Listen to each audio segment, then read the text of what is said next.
The Code of Shadows, Unraveling the Voynich Manuscript.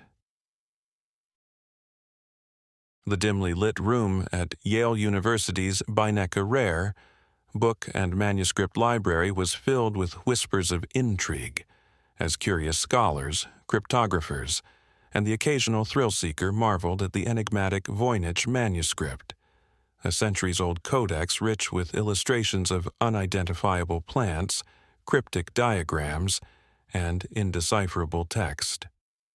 For over 500 years, this manuscript shrouded in mystery had evaded all attempts at elucidation, making its presence an enigmatic paradox of knowledge lost to time. Its essence was breathed into existence in the early 15th century, amidst the fervor of the Renaissance in Italy, a period bursting with artistic achievement and intellectual discovery. Scholars debated the manuscript's origin and purpose as they gazed blankly at its pages, sharp minds pitted against the stubborn silence of its coded text.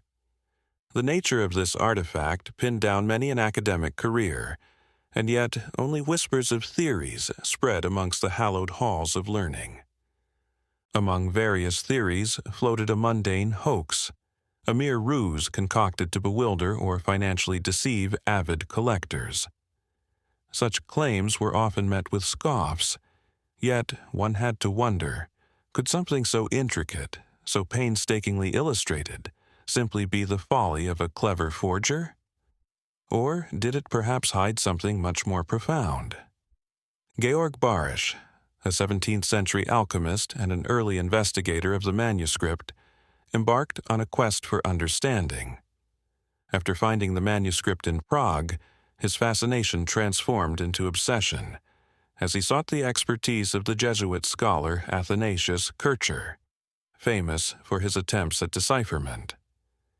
Barisch's fervor stirred the pot of relentless curiosity, even prompting Holy Roman Emperor Rudolph II to value the book as hidden knowledge purportedly authored by Roger Bacon himself.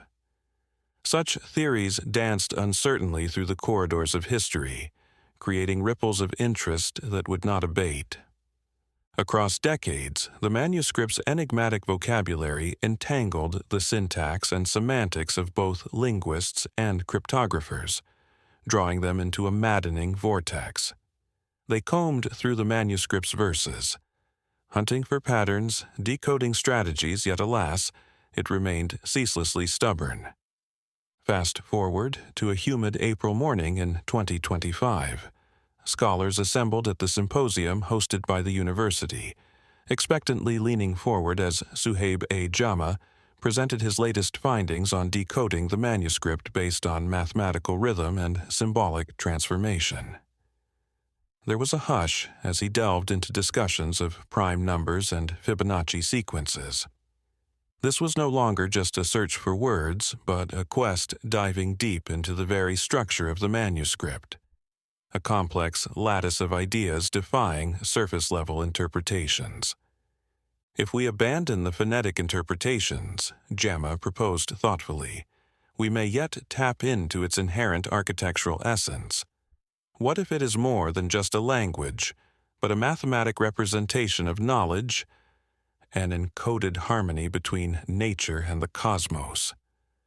With each word, the minds in the room began to whirl anew. Next came Shane M. Graves, with his innovative approach named the die-anchor method. His radical hypothesis ignited hope. Identifying a recurring trigram, die, however strange it may sound, he dissected it with surgical precision, revealing relationships among neighboring glyphs. Here lay the potential for clarity amidst chaos. Tension mounted as he presented artifacts of this linguistic discovery tied intimately to medicinal plants and ritual practices. The vagaries of the manuscript's origins opened tentatively like the petals of a blossoming flower. Almost intuitively, several theories began converging towards a singular, tantalizing narrative, a suggestion that the manuscript, in fact, encapsulated women's health knowledge along with astrological awareness. Spanning centuries, the manuscript could be a hidden trove of medieval wisdom relating to herbal treatments and celestial events, a textual map guiding women through the intricacies of life, health, and the universe. More than a cryptic riddle, it appeared the Voynich manuscript might indeed be a conduit, a means for communicating deeply sacred rituals or esoteric practices once entrenched in societal currents too profound to disclose openly. The pages moved like living creatures, resonating with whispered secrets and mystifying symbolism. As scholars dived into the Rosette's diagram, the manuscript's largest illustration revealed a fervent portrayal of late medieval conceptions of sexuality and conception. The images curled and twirled seamlessly. Sprouting plants intertwined with celestial designs, suggesting an intricate intertwining of knowledge about the reproductive cycle in women, alongside their cosmic alignments.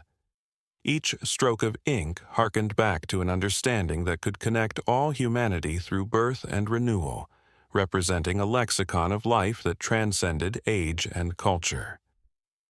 But beyond deciphering its intent and content, a profound existential question loomed.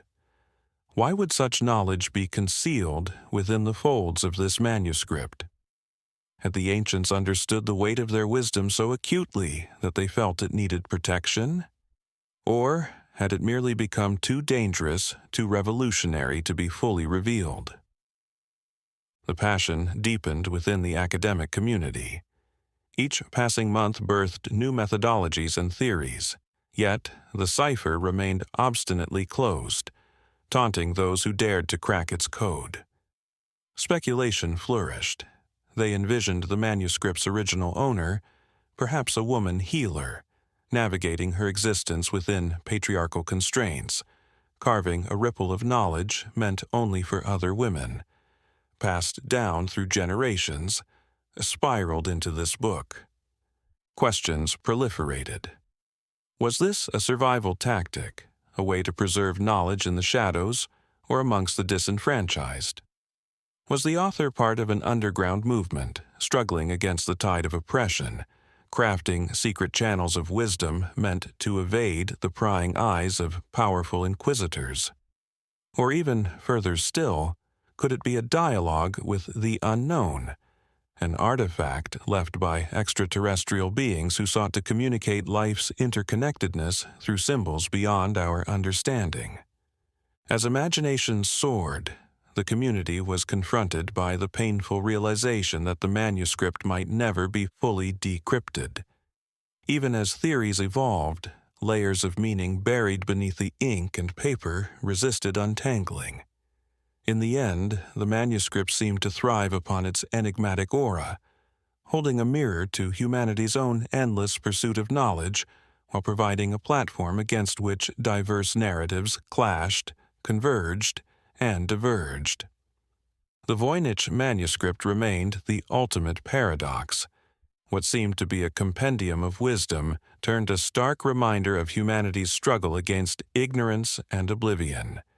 In its silent, ink-smeared script, hidden from the world yet intimately familiar in its haunting beauty, it called humanity to forge forth in relentless curiosity, because it was not merely a code. It stood as a testament to the unquenchable thirst for understanding which lies at the heart of all thought and existence. As the sun set outside the library, casting elongated shadows across the manuscript's fragile pages, it whispered to scholars gathered in hushed reverence, a reminder that knowledge in its purest essence oftentimes came swaddled in mystery, and perhaps the journey to unravel that mystery was the truest treasure of all.